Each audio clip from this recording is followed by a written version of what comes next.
বিসমিল্লাহির রহমানির রহিম। দেশ ও দেশের বাহির থেকে যে যেখান থেকে আমার ভিডিওটা দেখছে সবাইকে জানাই আসসালামু আলাইকুম। আশা করি আল্লাহর রহমতে সকলে অনেক ভালো আছেন এবং সুস্থ আছেন।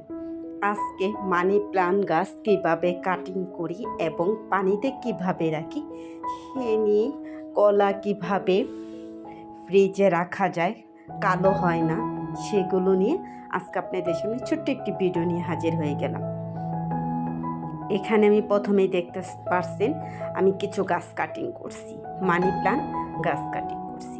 ওইটি একটু স্প্রেড বাড়াই দিছি, এই কারণে আপনারা দেখতে পারতেছেন না। অবশ্যই ভিডিওটা আছে। আর এখানে আমি বাদাম আনছি অনেকগুলো। এই সময় কি করি, বাদামগুলো এনে বক্সে রেখে দিলে, ফ্রিজে যদি রেখে দেওয়া যায় না, তাহলে না অনেক দিন পর্যন্ত ভালো থাকে। বাদামগুলো যেগুলো নষ্ট ছিল সেগুলো আমি ভালোভাবে বেচে এবং সুন্দর করে এগুলো ফ্রিজে রেখে দেবো। যখন যতটুকু প্রয়োজন তখন অতটুকু পরিমাণ বের করে ভর্তা অথবা ভাইজে যে যেভাবে খায়, বাদাম অনেকভাবে খাওয়া যায়। আর বাদামের কোনো অতুলনীয় উপকার, আর বাদামের ভর্তাটা না অনেক মজা। আমার মেয়ে বাদামের ভর্তাটা অনেক পছন্দ করে। আমি সেদিনকে হাফ কিলো পেয়েছিলাম, যার কাছ থেকে নিয়েছি হাফ কিলো নিয়েছি। আমি পরবর্তীতে আরও আনবো। এগুলি আমি প্রতিবার 2 কেজি 2.5 কেজি এরকম এনে তারপরে রেখে দিই। এই বাদাম আমার এখন তো আমি এগুলি কী করছি, ব্লেন্ড করে ফ্রিজে ঢিপে রেখেছি। অনেক সময় কি আমরা বিরিয়ানি রান্না করি, তখন কিন্তু কাজু বাদাম হাতের কাছে থাকে না, তখন কিন্তু এটা দিয়েই কিন্তু হয়ে যায়। এটা কিন্তু খারাপ লাগে না, আর ওইটা দিতে হইবে এরকম কোনো কথা না। কিন্তু বাদাম ছাড়াও কিন্তু রান্না করা যায়। আর কিছু সবজি আনছিলাম, অল্প করে সবজি, কিন্তু এখন তো প্রচুর বৃষ্টি হইতেছে, বাহিরে ওরকম সবজি পাওয়া যায় না। যেটুকু অল্প পরিমাণ সবজি আনছি ওগুলো ভালোভাবে পরিষ্কার করে ঝালিতে ছড়া দিয়ে রাখছি। আর এই যে কলাগুলি আনছি, এতগুলো কলা আমার খাওয়া হবে না। মেয়ে বেশি একটা কলা খাইতে চায় না। তারপরে এই কলাগুলা কি করবো, আর এভাবে যে গরম পড়ে, গরমে একদিনের ভিতরে মজে গেলে তুমি আরও খাবে না। কি করবে, ওই যে আমি এটা কি পেপার দিয়ে আমি ভালোভাবে এভাবে মুড়িয়ে মনে করেন 6টা কলা রেখে দিয়েছি, আর বাদ বাকিগুলো বাহিরে রাখছি, কারণ এগুলো 2 দিন হয়ে যায়, 2 দিন অথবা 3 দিন এরকম হয়ে যাবে। আর ওই কলাগুলো না একটু নষ্ট হইব না। আমি সবসময় এভাবে দিয়ে তারপরে এই যে শপিং ব্যাগগুলোর ভিতর দিয়ে দিব। কোন একটা এটা কলার যেন একটা স্মেল ওইটাও আসে না এভাবে রেখে দিলে। আর বাদ বাকি কলাগুলো আমি এখানে ঝুলিয়ে রাখলাম। এটা মেয়ে যদি ভাল লাগে তাহলে খাবে। আর এখানে আমি আবার ওই যে ওগুলো পরিষ্কার করে বেছে নিছি, এগুলো আবার আমি নর্মাল ফ্রিজে রেখে দিব। আর বাহিরে রাখলে কি, বাহিরেও যদি আপনারা রাখেন টাটকা রোদে শুকিয়ে তারপরে রাখবেন, তো কিছু হইব না, সাদা সাদা ফাঙ্গাসের মতন পড়ে যায়। এই কারণে ফ্রিজে রেখে দিলে ভালো হয়। তারপরে মেয়ে বলতেছে আম্মু আমার ক্ষুধা লাগতেছে, তাহলে আবার পেয়ারা কাইটা দিতেছে। আর এখন যখন যে সিজনটা না, এখন ওই সিজনটাই ফলটা খাওয়ানোর চেষ্টা করি। যেমন এখন পেয়ারা, আমরা আমাদের দেশি ফল সবসময় কিন্তু মনে করেন আপেল এগুলো কিন্তু খাওয়া যায় না। দেশি ফলটাও কিন্তু আমাদের জন্য অনেকটা উপকার। সবাই তো আর সামর্থ্য হয় না অতটা খেয়ে লেগে 350-400 টাকা কিলো তোমার আপেল, তাই তোমার 400 টাকা না, আর 70 টাকা 80 টাকা করে পেয়ারা এরকম। এই কারণে পেয়ারা, তারপরে আমরা এখন জাম্বুরা, এখন যেইটা ওইটাই, পাশাপাশি যার যেমন সামর্থ্য সে ওভাবেই খাওয়া। আমি চেষ্টা করি ওই যেই জিনিসটা পছন্দ করে আমি ওইটাই এনে রেখে দিতে চেষ্টা করি। যেমন পেয়ারাটা ওর অনেক পছন্দ, পেয়ারাটা আমি বাসায় এনে রাখি। আর এই যে দেখেন আমি এবার আটা আনছি, আটার ভিতরে না পানি ছেড়ে দেয়। কি করব, আমি কিছুতেই রুটি বানাইতে পারতাছি না, রুটি হয়ে যায় শক্ত। আর যখন হয়ে যায় না, যতই অল্প পানি দিয়ে করি কিছুতে না শক্ত হয়ে যায়। আমি যে টাইসের মধ্যে যে আমার রান্নার মধ্যে কইরা, তারপরে আমার আছে এটা পোতা বলে, পোতা দিয়ে এসে আমি করছি, বাটাই না যেমন ওভাবে করছে, গরম গরমই হাতে দেখি করে না, এভাবে করে তারপরে দেখেন কি রুটিগুলা কি সুন্দর হয়েছে না। আর ওইভাবে রুটি বানালে রুটি তো সুন্দরই হয় না, আমার বানাইতে বিরক্ত লেগে যায়। কবে আমার এই আটাগুলা খাওয়া হইব, আমি এই টেনশনে আছি। আর যদি আমরা এভাবে ছেঁকে রাখি না, তাহলে আপনার ডিপে না অনেকগুলো রুটি রাখা যায়। মানে ডিপে একটা বক্সে করে অনেকগুলো রুটি রেখে দিবেন। আর যদি আবার অনেক সময় আমরা ছেঁকে না রেখে যদি এভাবে রাখি, তাহলে কি ওই যে পলি দিয়ে ওই যে মোটা এগুলো আছে না?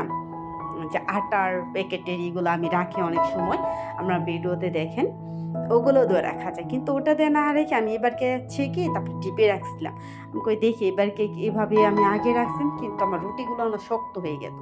এবারকে রাখছি না মাশাআল্লাহ রুটিগুলো খুব সুন্দর হয়েছে। আর একটা বক্সে ওভাবে রেখে দেওয়া যায়। এই কারণে আমি একটা বক্সে করে ওভাবে রেখে দিছি।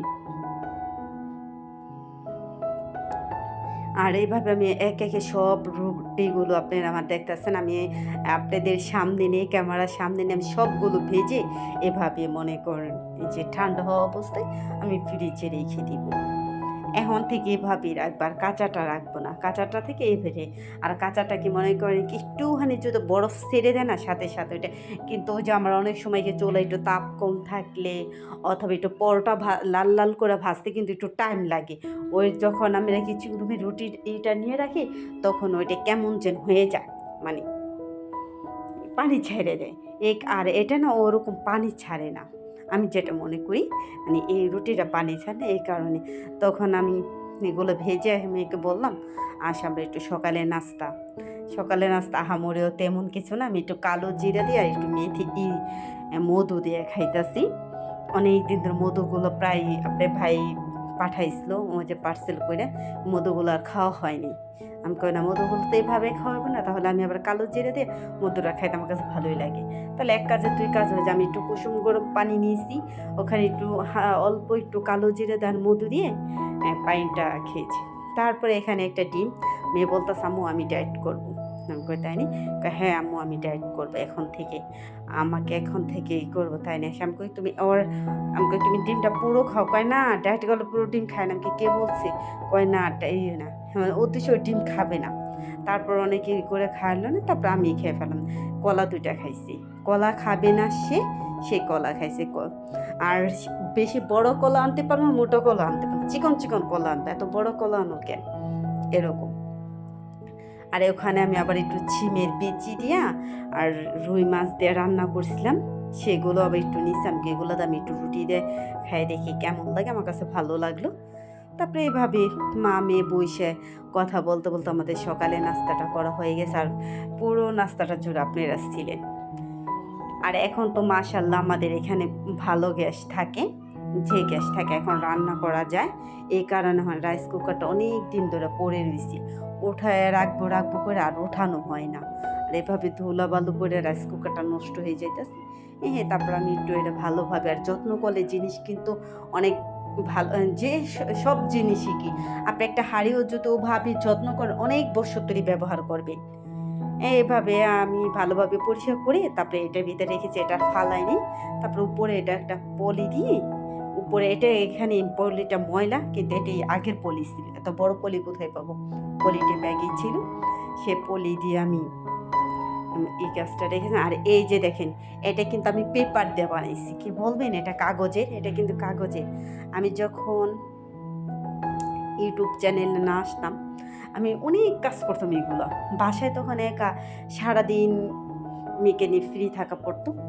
এই যে দেখেন আমার গাছটা কিন্তু মাশাআল্লাহ অনেক বড় হয়েছে। এখান থেকে অনেকগুলো ডালপালা ছড়েছে, এগুলো মাঝে মাঝে একটা করে অনেক সময় আপনাদের ভিডিওতে দেখায়, অনেক সময় দেখায় নেয়। এভাবেই মানে ওইটার ভিতরে কী করছি, তো কাগজের, তারপরে একটা যে এটা ডিঙ্কোর প্লাস্টিকের বোতল, এটা কাইটা আমি পানি দিয়ে তারপরে মানি প্লান্ট গাছগুলোকে রেখে দিব। আর এভাবে সবগুলো একত্র করে একটা রাবার পেঁচাই দিব, তাহলে আর ছড়ায় ছিটায় পড়বো না। এভাবে কিন্তু রাখা যাবে না, ওটা কিন্তু চারিদিকে হেলে পড়বো। আর ওভাবে যদি আমি এভাবে সুন্দর করে একসাথে দিয়ে দিই, আর এটা না বেশিরভাগ একটু আলো বাতাস সেদিকে রাখলে না তাড়াতাড়ি গ্রোথ হয়, এটা তাড়াতাড়ি হয়, গ্রোথটা তাড়াতাড়ি হয়।